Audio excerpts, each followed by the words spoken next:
Dá para fazer um monte de coisa com esse servomotor aqui ligado num Node MCU, dá até para você fazer um dedo automático para aquilo que não pode ser automatizado de outra forma. Cheio de ideia aqui. Vamos lá então. Eu sou o Leandro e hoje eu vou mostrar aqui para vocês um servomotor para você incrementar aí suas automações ou para fazer aquela automação que estava faltando, que você não conseguiu fazer de outra forma, às vezes não consegue fazer com um relé, alguma coisa assim. De repente você pode usar um motorzinho desse aqui e vou mostrar como é que liga ele num Node MCU. A ligação é muito simples, mas a coisa não é tão trivial assim, tá? Porque nós estamos falando aqui de um servomotor. O que acontece com esse motor? Você não vai simplesmente energizar, ele vai girar para um lado e energizar o outro fio e ele girar para o outro lado. Um servomotor ele tem um pequeno circuito aqui, tá? Ele é um motor com redução. Para começar, esse aqui é um modelo SG90. E por que eu decidi mostrar esse daqui? Porque esse motorzinho aqui, essa caixinha aqui completa, ela vem até com as pontas aqui que eu vou mostrar, custa em torno de R$12 já comprando aqui no Brasil. É muito barato e dá para fazer um monte de coisa, né? Se você for olhar aqueles carrinhos de controle remoto que vira a rodinha, tudo usa um motor desse aqui. O que acontece nesse motor aqui?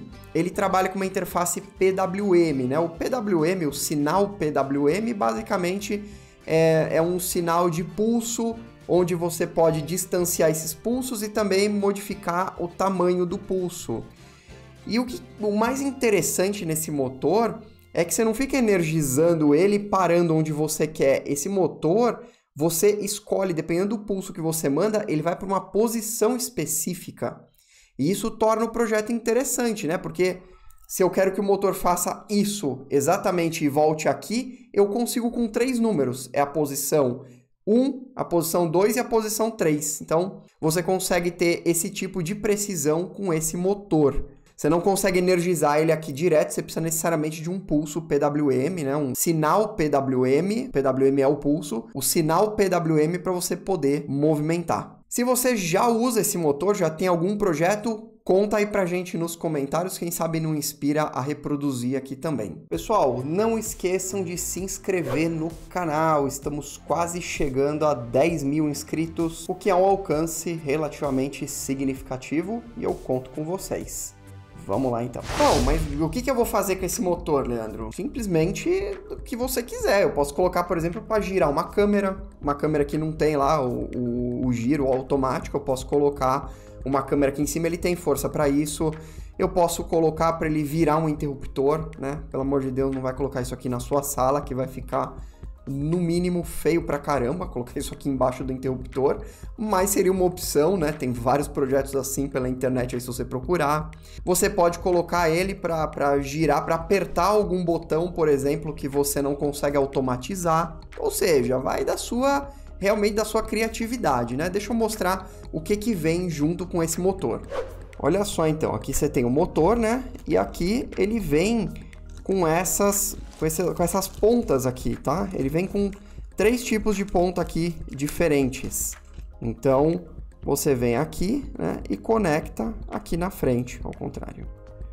E depois põe um parafuso aqui em cima, né? Então, ele tem essa ponta aqui, ele tem essa outra e ele tem essa outra aqui. E elas vêm, inclusive, com os buraquinhos aqui. Então, se você quiser colocar uma alavanca aqui para ela puxar alguma coisa, você pode também, tá? E olhando aqui mais de perto, vocês vão ver que ele tem todo um sistema de redução dentro. Esse aqui não é tão forte, né? Esse aqui é um modelo pequeno, mas ele é suficiente para muitas coisas. Eu vou mostrar aqui para vocês. E para a gente fazer a ligação aqui é relativamente simples. Eu vou escolher uma porta digital e vou conectar. Ele precisa ser alimentado em 5 volts. Então, o fio do meio aqui, que eu vou colocar aqui, é o 5 volts, né? Que é o fio vermelho. Vou colocar o marrom aqui, vou usar o roxo nesse caso, para ser o ground, né? O negativo, como muitos gostam de chamar. E vou deixar o branco aqui para ser o sinal, tá? E onde é que nós vamos ligar aqui na placa? Vamos lá então. O fio do meio aqui, eu escolhi como sendo o 5 volts, tá? Então, eu vou ligar ele aqui no VV dessa plaquinha do Node MCU, que ela manda assim, o que entra aqui na USB é o que ela sai nesse VV. Isso aqui é um Node MCU V3. Eu vou pegar aqui o fio roxo que eu liguei no ground e vou colocar aqui no G. Vou escolher um G, eu tenho um aqui do lado, mais fácil. Vou escolher um ground aqui. E esse outro fio aqui, que é o do sinal, tá? Que eu liguei aqui no laranja, eu vou escolher um pino aqui. No caso, vamos colocar aqui no D7. É só isso que eu preciso fazer e eu vou energizar essa placa aqui pela USB. E apenas um ponto aqui, eu vou utilizar a firmware Tasmota por uma questão de facilidade, tá? Eu já ensinei como é que instala a firmware Tasmota, aqui já está instalado, eu vou ligar aqui e vou direto já para a interface. Então eu estou aqui na interface do Node MCU, né? Na interface do Tasmota, que está instalado aqui no Node MCU. Vou vir aqui em Configuration, né? Configurar o módulo, vou escolher que ele é um módulo genérico, e aqui no pino D7, que foi o que eu escolhi para o sinal, a gente vai escolher que ele é um PWM e vou salvar. Já estou aqui, né? Só que aqui tem um detalhe agora. Olha só, vocês estão vendo aqui o motor, tá? Vai vendo que não adianta, ó, se eu for de um lado até o outro, não funciona. Ele tem um range bem específico aqui onde ele funciona, tá? Olha só que interessante. Eu já mapeei esse range, né? Se eu for aqui no console, PWM Frequency, tá? Eu coloquei em 100, PWM Frequency 100. E aí, você pode escolher aqui, ó, por exemplo, dimmer, né? Seria até para a lâmpada dimmer, eu estou usando como lâmpada mesmo que funciona. Então, eu vou colocar aqui dimmer 31, ele vai para a posição mínima. E dimmer 61, ele vai para a posição máxima. E agora que vem a parte interessante. Porque olha só, como 31 é o mínimo e 61 é o máximo, o que acontece se eu colocar, por exemplo, 55? Olha lá. Ele vai para uma determinada posição, ó, 56 ele anda mais um pouquinho, 57. Então, se eu quiser que esse botão vá e volte, por exemplo, para apertar alguma coisa, vamos dar um exemplo aqui. Então, vamos lá, ele vai de 31, aí digamos que eu queira que ele vá até a metade e volte. Aí eu criei esse comando aqui, né? Você pode colocar aqui no Tasmota, por exemplo, backlog, e aí você dá vários comandos sequenciais. Então, eu coloquei aqui que ele vai a 55, espera um pouquinho e volta para o 31. Olha o que vai acontecer. Olha lá. E aí, baseado nisso, você pode fazer, por exemplo, para apertar um botão. Deixa eu dar um exemplo aqui de alguma coisa que eu fiz aqui para teste.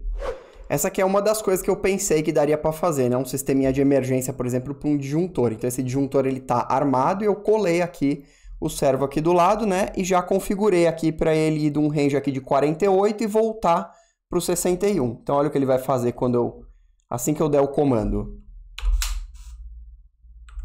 Olha lá, ele vai e volta, né? Aí eu tenho que armar manualmente, mas olha só. É uma opção, né? Infelizmente, esse motor aqui não tem força para armar o disjuntor, somente para desarmar, né? Que para desarmar disjuntor sempre tem aquela ajudinha. Mas seria uma possibilidade, tá? De alguma coisa que dá para fazer, por exemplo, colocar no seu disjuntor principal para desligar numa emergência por uma medição de energia, algo mais proativo do que o próprio disjuntor, né? Antes de chegar em vias de desligar o disjuntor, fazer isso aqui, ou qualquer outro projeto aí que você precise desarmar o disjuntor por alguma razão em algum momento. Seria uma opção. Vamos pegar um outro exemplo aqui. Ó, um outro exemplo aqui, ó, eu colei ele aqui no computador, né? E aí, vou dar o comando aqui. Então, vamos ver. Na hora que eu der o Enter aqui, olha lá, já ligou o computador. Se eu quiser ficar segurando o botão, por exemplo, para desligar o computador forçado, seria uma opção também. E essas são algumas ideias, então, do que dá para você fazer aí com o motor, mas poderia apertar o botão de uma cafeteira, o seu aquecedor a gás que não é conectado também para mudar a temperatura, ligar, desligar, N coisas que dá para ser feito.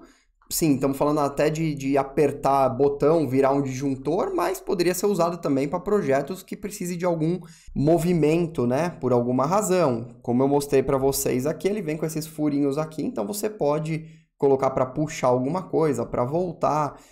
Uma fechadura, né? Virar uma daquelas fechaduras de correr também automaticamente, é uma opção de aplicação, dentre N outras, além dos projetinhos de robótica aí, para quem quiser entrar nesse mundo também. Além, é claro, das diversas gambiarras que dá para fazer com um negócio desses. Quem não gosta de uma gambiarra, né? Eu espero que vocês tenham gostado. Não esquece de se inscrever no canal. É isso aí. Valeu e até a próxima.